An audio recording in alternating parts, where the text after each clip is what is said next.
မင်္ဂလာပါကျွန်တော်တို့ CPU ခွာတဲ့အပိုင်းဖြစ်ပါတယ်ဒါတော့ CPU ခွာတဲ့နေရာမှာသုံးဖို့အတွက်ကလော်ဒန်နဲ့ချိတ်ရှင်းတဲ့ဓာတ်ဖြစ်ပါတယ်ကလော်ဒန်မှာကျွန်တော်ကထိတ်ကလေးကိုခြုံတာလေးကိုသုံးပါတယ်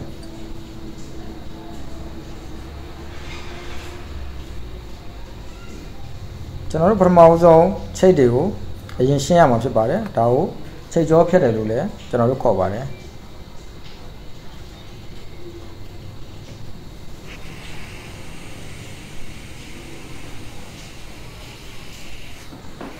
ချိတ်တွေကဖုန်းမော်တယ်အလိုက်ပေါ့နော်ကွာခြားမှုရှိရပေါ့နော်ချိတ်ပြော့တာချိတ်မာတာပေါ့နော်အဲ့တော့ချိတ်မာရင်လည်းချိတ်မာတဲ့လေရောက်ဒါခွာတဲ့အပိုင်းကကွဲပါတယ်ချိတ်တွေကိုရှင်းရတဲ့အပိုင်းပေါ့နော်ဒီဘိုင်းတွေကမတူပါဘူးเนาะချိတ်မာရင်လည်းချိတ်မာတဲ့အလျောက်ပေါ့နော်အခုဖုန်းကတော့ချိတ်ကသူက normal ပါပဲအရင်လဲမာတဲ့ချိတ်မျိုးမဟုတ်သလိုအရင်လဲပြော့နေတဲ့ချိတ်မျိုးမဟုတ်ပါဘူးအဲ့အတွက်ကြောင့်ရှင်းတဲ့နေရာမှာဒါလွယ်တယ်ပဲပြောရမှာပေါ့နော်ကျွန်တော်၄ဘက်၄လက်လုံးကိုရှင်းပေးဖို့လိုပါတယ်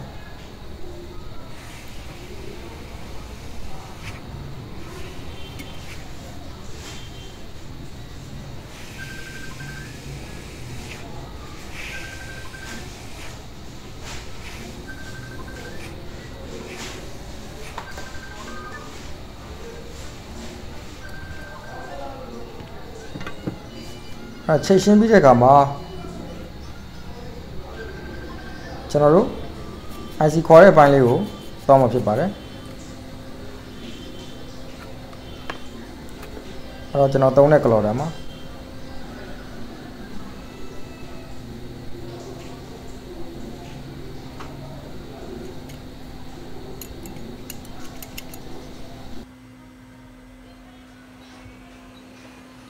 ကျွန်တော်တို့